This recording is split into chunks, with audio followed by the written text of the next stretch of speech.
So yesterday we got our very first intel on Call of Duty Black Ops 6 multiplayer. This included mapped, modes, and finally, operators. And with those, we got all of the backstories for all of the operators, the 20 operators coming at the launch of Black Ops 6.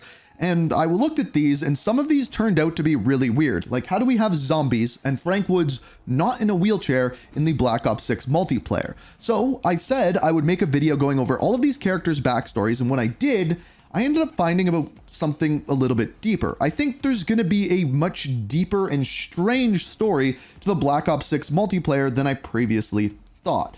That I'm going to get to at the end of this video. So first, what we're going to do is go through the two different factions within Black Ops 6 multiplayer, then go through all of the characters' bios and backstory, and then I'm going to explain to you my theory on what exactly is going on with the Black Ops 6 multiplayer. So stay tuned to the end of the video for that, because in my opinion, that is by far the most interesting part. But first, let me tell you about the factions within Black Ops 6. So the first faction that we have here goes by the name of Rogue Black Ops, and these are our main operators from the campaign. They are on the run and hunted by their former employers. The Rogue Black Ops team seeks to uncover the truth of the infiltration of the CIA and expose that conspiracy for what it is, all the while staying alive and clearing their names. They do not have the financial or technological support of the US. Woods and his squad find themselves having to strike uneasy allegiances with criminal underground as well as old enemies to equip themselves with the proper gear. As they no longer have state backing, much of their equipment is either improvised, supplied by friends or contacts, or other intelligence service, or purchased from criminals. They know who is hunting them and they refer to them by their name, aka the Crimson One. Crimson One represent the CIA operation initiated to hunt down the Rogue Squad. So technically these are the good guys, but really they're the bad guys. I know it's confusing.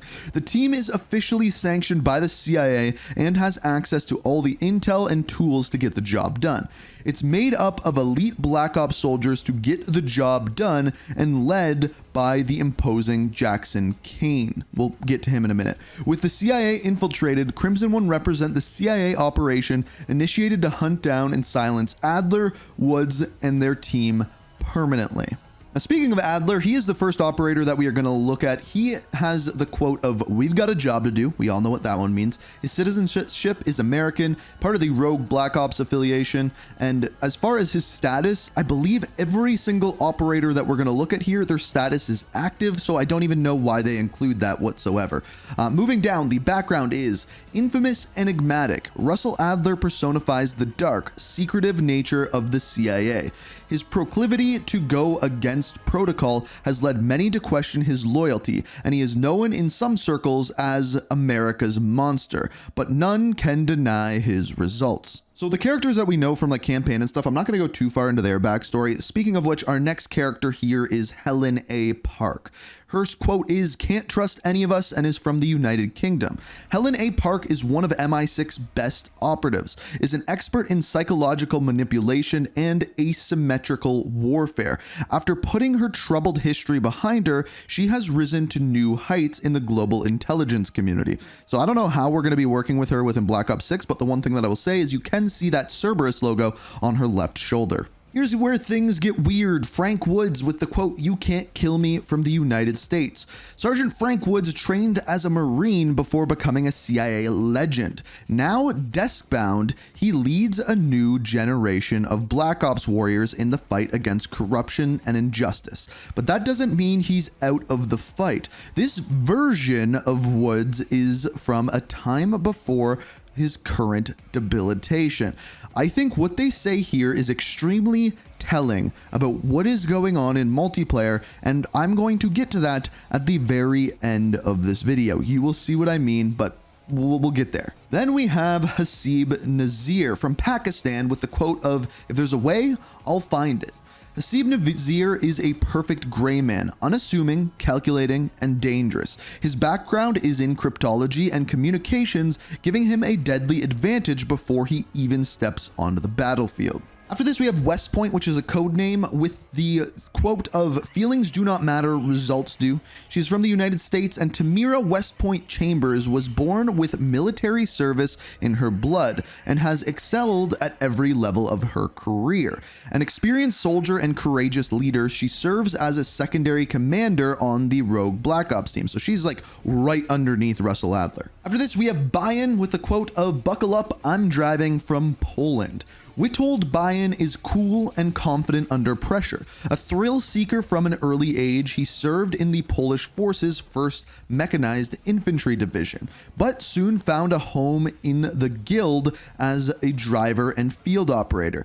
If you don't recognize the name The Guild, that is because we really haven't heard much of it yet, but just know it is a big part of the campaign, and I believe it has a big thing to do with Avalon. Again, I think we're going to be talking about that one later on in the video. So then we have Alvarez, which her quote is "cleared hot and going loud," from the United States. An elite aviator in the CIA's Special Activities Division, Yara Alvarez had humble beginnings watching planes take off from the goat trails above her hometown in Puerto Rico. She graduated at the top of her class from the United States Air Force Academy. She's confident, brutally honest, and chooses her friends carefully. Moving on to Payne from the United Kingdom, he says, "I get eyes on, they're as good as gone."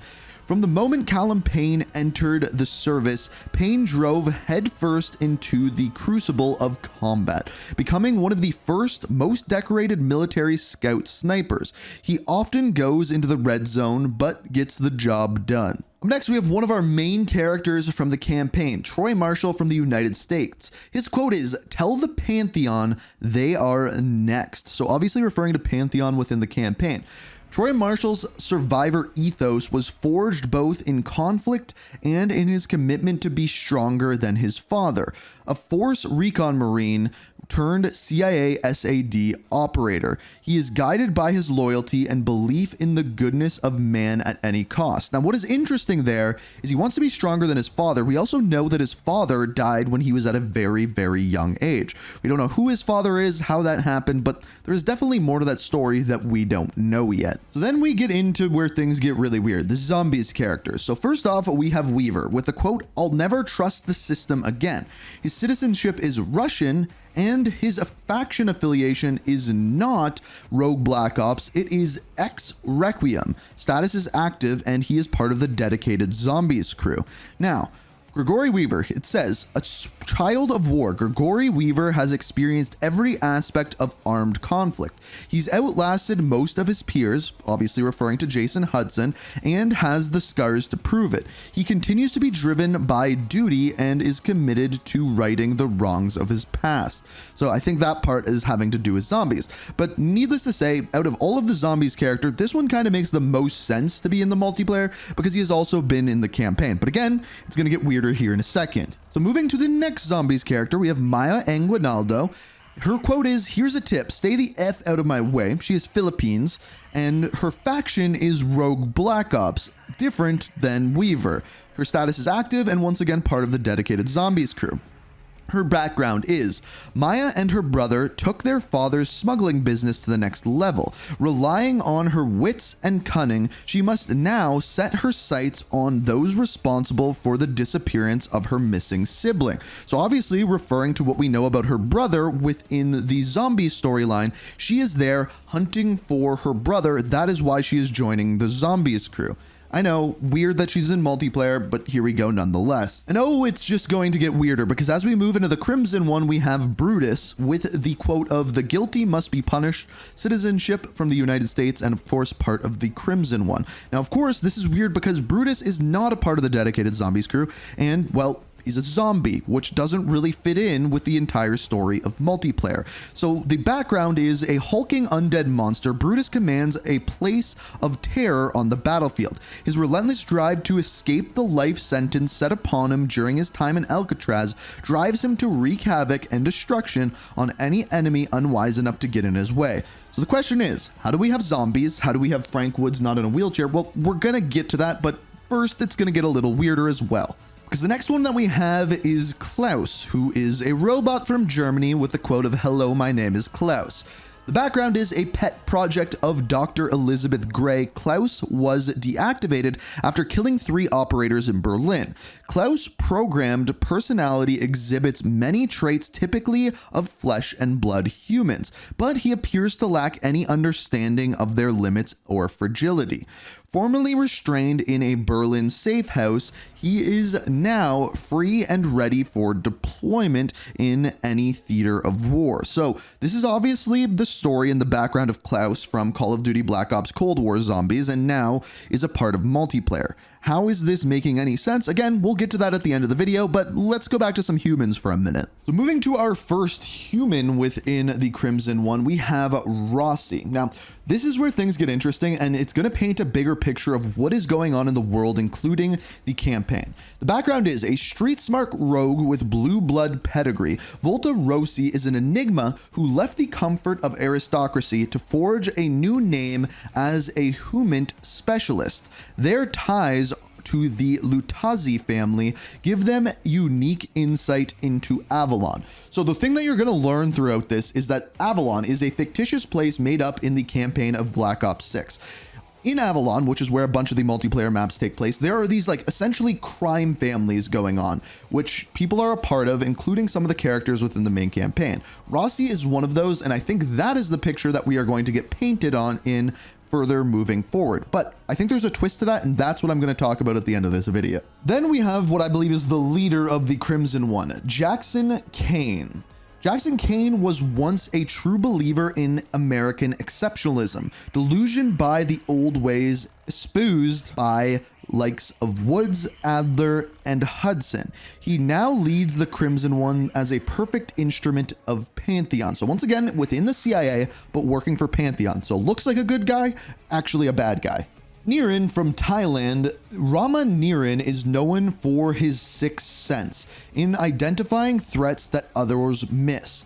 An integral part of Crimson's One defense posture for countering improvised and marine-based explosives. He is a solid, reliable presence on the battlefield. Really nothing special with this one. Okay, they put a bunch of words in this one that I'm going to have trouble saying, but Alejo Toro Carrasco, the Crimson's One's garrulous young hotshot, has never been one to play by the rules. A sailor in the Argentinian Navy turned mercenary. He now works for Kane, the only one able to focus his anger on the enemy. Bailey from the United States, a genius in the field of communication technology and surveillance. Tess Bailey exposes enemies' weaknesses, quickly knocking them on their heels. Her optimistic idealism and trusting nature serve as camouflage for her lethality. Then we have everyone's favorite Stone with the quote, "The battle goes to the bold," part of the United Kingdom, and his background, an experienced soldier and mercenary.